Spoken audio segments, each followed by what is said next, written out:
January 29th, 1945, 2:47 a.m., Holzheim, Belgium. First Sergeant Leonard Funk walks down a farmhouse corridor and stops dead. 90 German soldiers are staring at him. Half of them are holding weapons. The other half are grabbing guns from a crate on the floor. 4 American GIs sit in the snow with their hands behind their heads. These Germans were prisoners 20 minutes ago. Now they're free, armed and organizing to attack C Company from behind. A German sergeant steps forward, shoves an MP-40 submachine gun into Funk's stomach, and screams something in German. Funk doesn't speak German. The sergeant screams again, louder, face going red. Funk looks at the 90 Germans, looks at his 4 disarmed soldiers, looks at the MP-40 jammed against his gut, and starts laughing. Before we get to what happens next, you need to understand who Leonard Funk really was. Because the man laughing, in the face of death, that freezing morning in Belgium, wasn't some Hollywood action hero. He was a 5'5", 140-pound store clerk from a dying steel town in Pennsylvania. The kind of guy you'd walk past on the street without a second glance. But by January 1945, Leonard Funk had already cheated death more times than anyone should. And standing in that farmhouse corridor, staring down 90 armed enemy soldiers, something inside him just snapped. June 6, 1944, D-Day, 1:30 a.m. Funk is sitting in a C-47. Transport plane flying 400 feet above Normandy. Way too low for a safe jump. But the pilots can't go higher. German anti-aircraft fire is everywhere. The red light flashes. Funk jumps into darkness. The landing is brutal. His shoulder dislocates on impact. The pain is immediate and excruciating. Every breath feels like knives. But Funk can still walk, can still fight. There's just one problem. He's 40 miles from where he's supposed to be.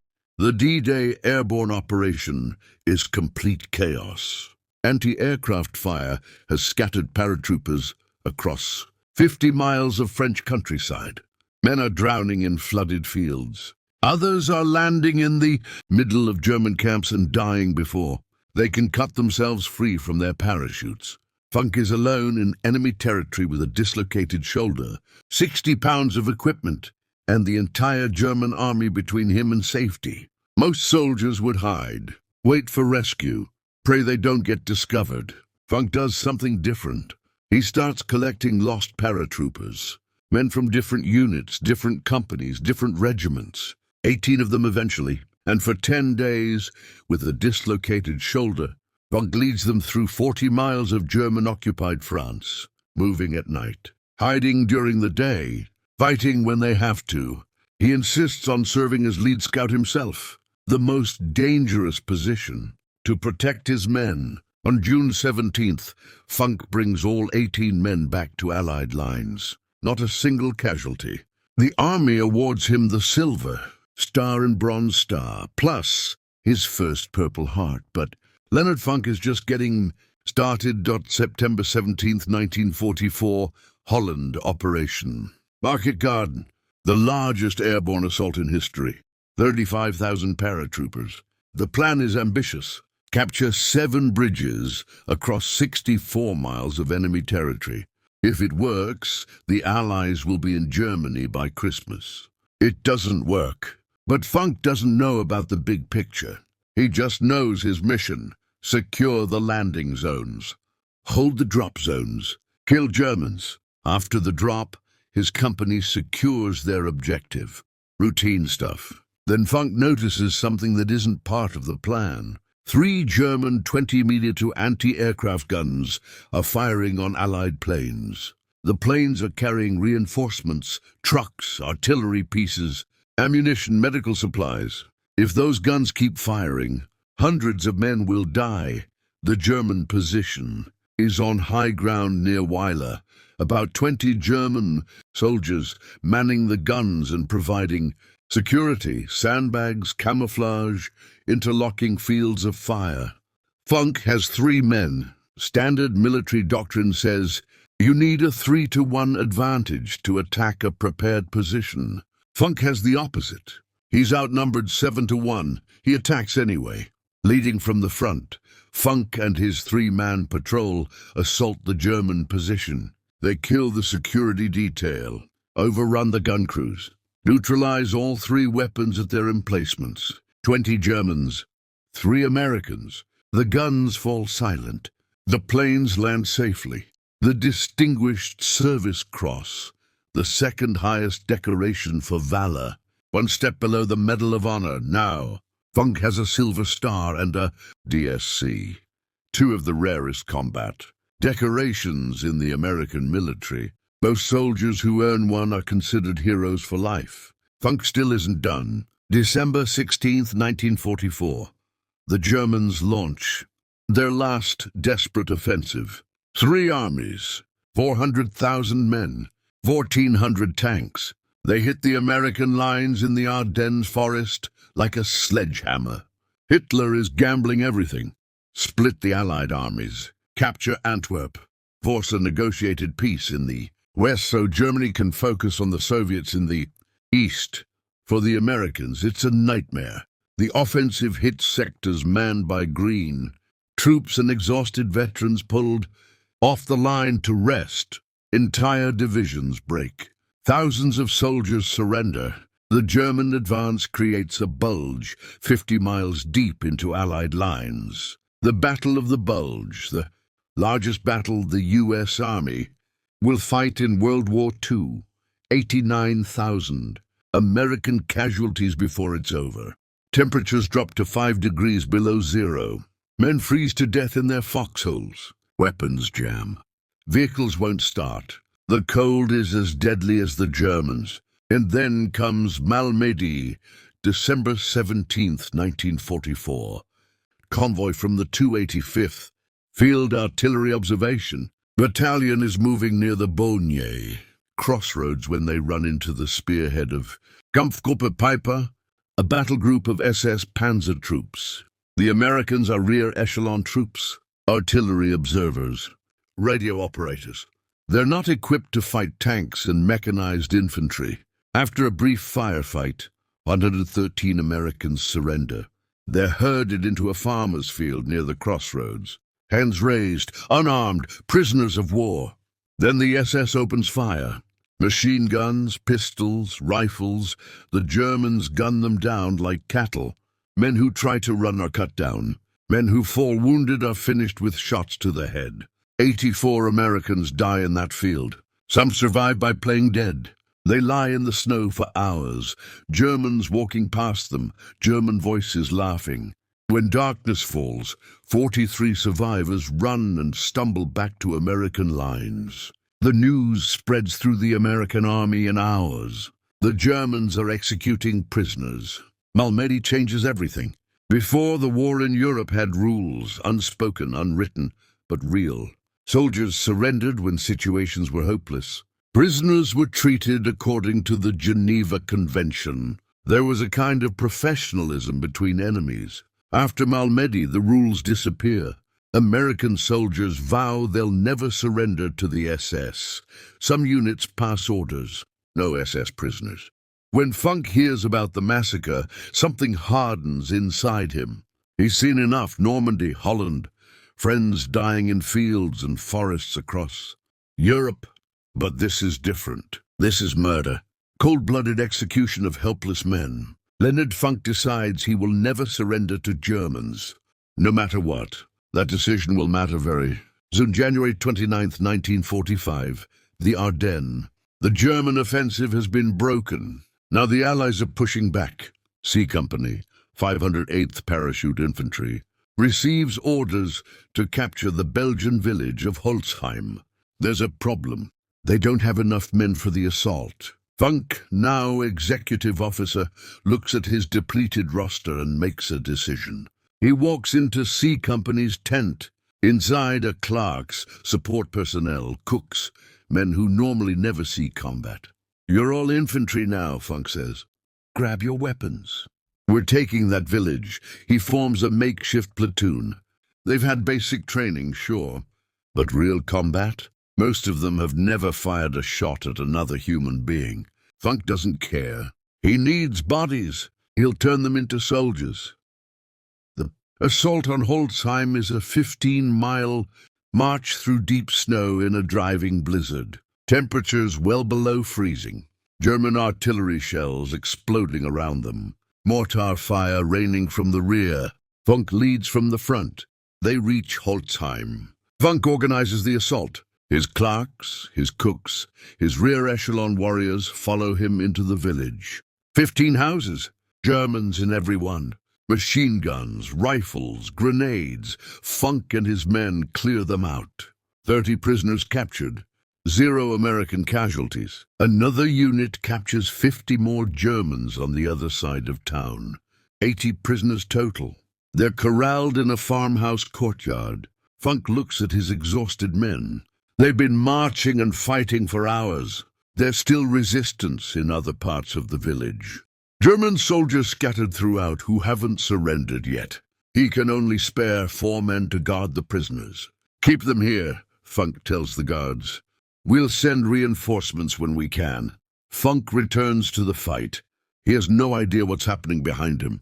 While Funk is clearing the rest of Holzheim, a German patrol approaches the village. 10 men, maybe 20, wearing white camouflage capes over their uniforms. In the snow and confusion, they look almost identical to American soldiers in winter gear. The 4 guards don't realize the danger until it's too late.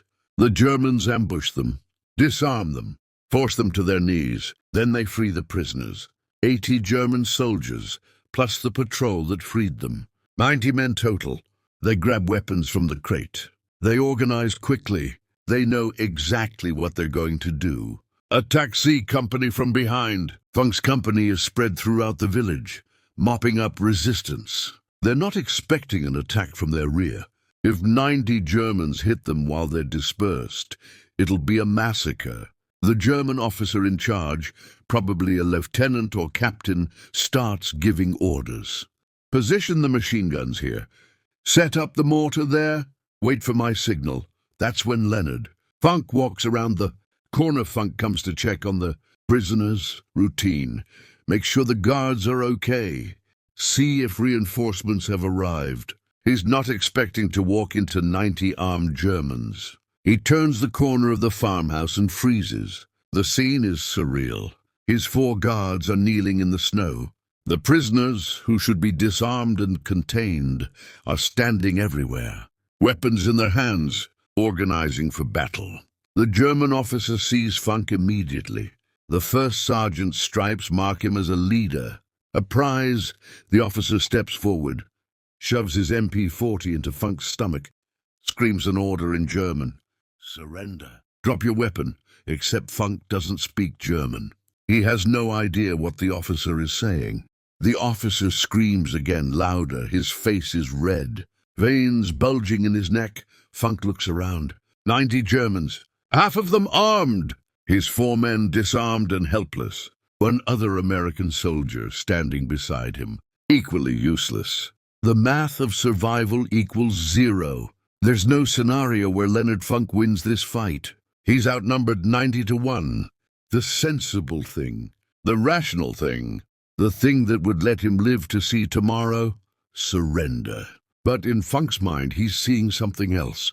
84 Americans, dead in a field, shot like animals, left to freeze in the snow. He's already decided he will never surrender to Germans. So instead of complying, Leonard Funk does something inexplicable. He starts laughing. Nobody knows exactly why Funk laughed. Maybe it was a ploy, a deliberate tactic to confuse the enemy and buy time. Maybe it was stress. The human brain does strange things when faced with certain death. Maybe it was genuine amusement. The absurdity of the situation, an officer screaming in a language Funk couldn't understand, expecting compliance. Funk himself said later he tried to stop laughing but couldn't. Something about the German screaming in German just tickled a nerve. Whatever the reason, the effect is devastating. The German officer screams louder. Funk laughs harder. He tells his men he doesn't understand what the German is saying. Some of the German soldiers start laughing too. The tension is bizarre. Their officer is turning purple with rage, and this American won't stop cackling. The officer is completely thrown off. This isn't how prisoners behave. They beg, they plead, they comply. They don't stand there laughing. While you jam a gun in their gut for a few critical seconds, everyone is off balance. The Germans are confused.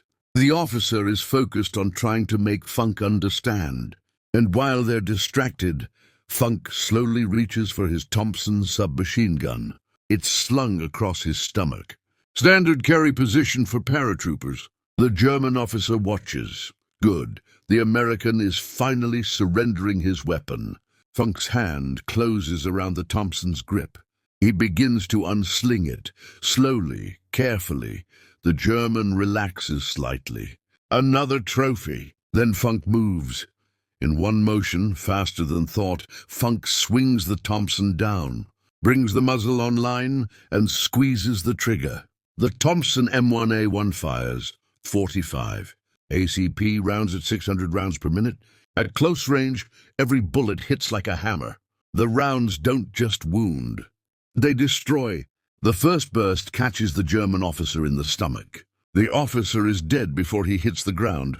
Funk doesn't stop. Can't stop. The moment he started firing, he committed to killing everyone or dying. There's no middle ground. He pivots, still firing. The Thompson sprays an arc of death across the German soldiers closest to him. Men scream, men fall. Blood sprays across the snow. The magazine empties. 30 rounds gone in seconds. This is the critical moment. A Thompson takes 2 seconds to reload if you're practiced. 2 seconds is forever in a firefight. 2 seconds is enough time for 90 Germans to kill 1 American. Funk drops the empty magazine, slams in a new one, chambers the bolt, continues firing. The entire sequence takes less than a heartbeat. Muscle memory. Thousands of hours of training condensed into one fluid motion. At the same time, he's screaming at his men. Get their weapons! Get their weapons! The 4 guards, still on their knees, scramble for the rifles dropped by dead Germans. Seconds ago they were prisoners. Now they're fighting for their lives. The Germans are in chaos. Their officer is dead. The American who was laughing is now slaughtering them. Nobody gave orders for this. Nobody knows what to do. Bullets whip past Funk's head. One shot kills the soldier who was standing next to him. Funk keeps firing, moving, killing. His guards have weapons now. They're firing too. The Germans are caught in a crossfire they never expected. 60 seconds. That's all it takes. 21 German soldiers lie dead in the snow. 24 more are wounded. The rest, more than 40, drop their weapons and raise their hands. The prisoners are prisoners again. Leonard Funk stands in the middle of the carnage, smoke rising from his Thompson, surrounded by bodies. That, he tells his men, was the stupidest thing I've ever seen. The aftermath is almost anticlimactic. C Company holds Holzheim. The captured Germans, the survivors, anyway, are marched to the rear under much heavier guard this time. Funk reports the incident to his commander. Just another firefight. Just another day in the war. But the story spreads. Through the regiment, through the division, through the entire 82nd Airborne. The sergeant who laughed at 90 Germans and killed half of them with a Tommy gun. When the Medal of Honor recommendation reaches Washington, nobody questions it. What Funk did at Holzheim is beyond dispute. The citation reads, he turned his weapon on the Germans and began firing. Germans fell right and left. He shouted to the 4 American soldiers to recover the enemy's weapons and follow him. In the ensuing fight, he ordered an American to cover the area while he went to the building where he had left his demolition equipment. With it, he destroyed the enemy gun positions. September 5th, 1945, President. Harry Truman places the Medal of Honor around Leonard Funk's neck. The medal joins an already impressive collection.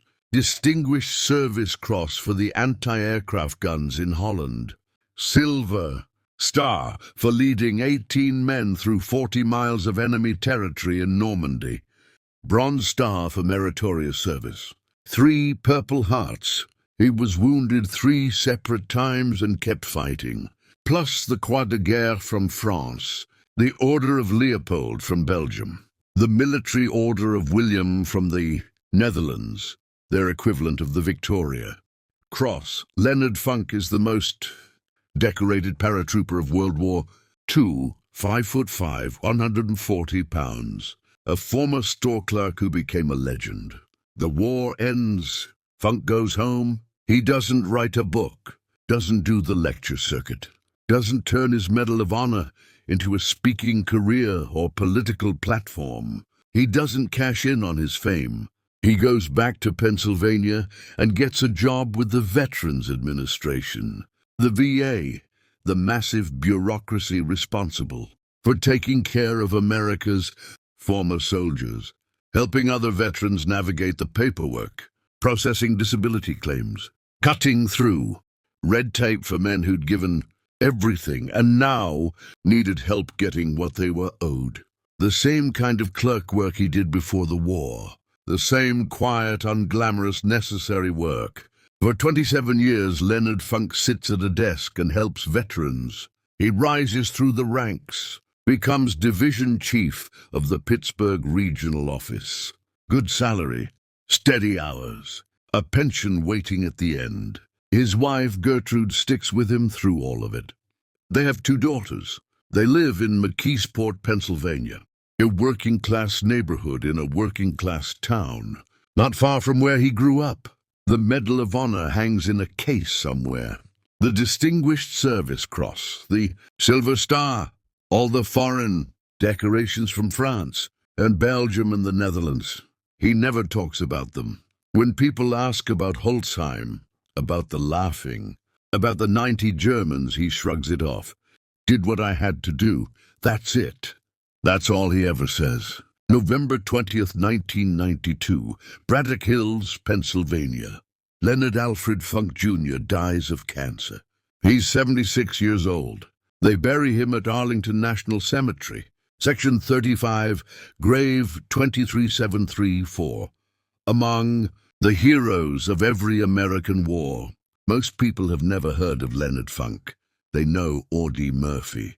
They know Alvin York, the famous Medal of Honor recipients. They don't know the short, quiet paratrooper who laughed at 90 Germans and killed 21 of them with a Tommy gun. But here's what Leonard Funk's story teaches us. Courage isn't the absence of fear. It's the refusal to let fear make your decisions. At Holzheim, Leonard Funk had every reason to surrender. The math was impossible. 90 against 1. A gun in his stomach. His men already captured. Any rational person would have given up.